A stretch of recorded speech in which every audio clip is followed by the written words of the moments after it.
I mean, there's two ways to interpret the Tea Party, right? One is as a sort of feckless and nihilistic enterprise, right, that has led to this bad situation. The other is a very effective political movement. For instance, if you are organizing a political movement because you don't want action on climate change, the Tea Party was an effective movement.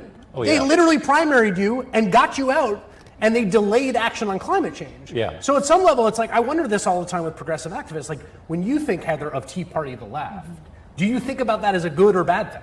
I think about the country we want to see. Just the Green New Deal, this idea, even when pressure tested and talking about higher taxes and, saying, oh my gosh, Democrats are proposing it, it's more popular than the Republican tax cuts, the $1.5 trillion we just found to give away to corporations and the wealthy. It's more popular than the wall. So I think when we have this idea that left ideas are moving and shaking inside the political atmosphere right now, it's true, but they're left in terms of the inside of Washington. In terms of the American people, they're the centrist ideas because they're about taking back our democracy and our economy. But I worry that what we do is if we have basically the mirror image of a Trump rally on climate change, that we drive all the people away that could come our way and solve this thing now. And then could we come back to things like universal basic income?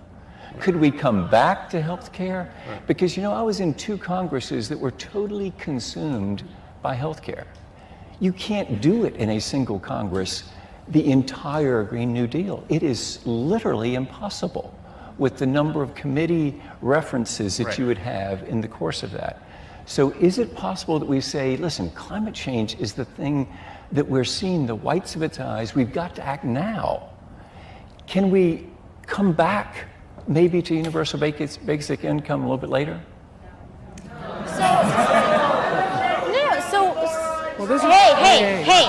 Hey, that's unacceptable, and that's the difference between me and Trump.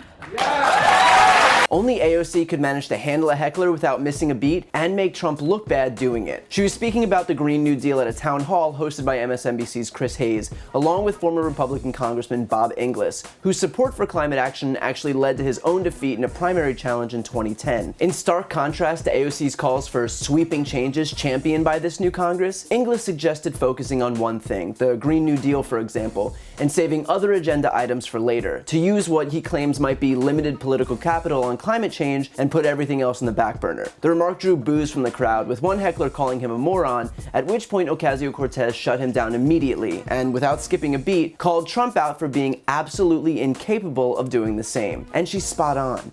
Not only would Trump never call out one of his rally attendees for being awful, he feeds off it. Forget shutting it down, he's the one instigating it. Confiscate his coat.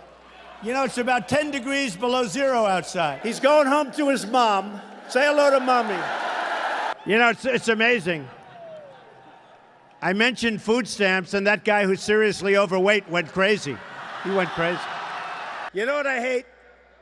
There's a guy totally disruptive, throwing punches. We're not allowed to punch back anymore.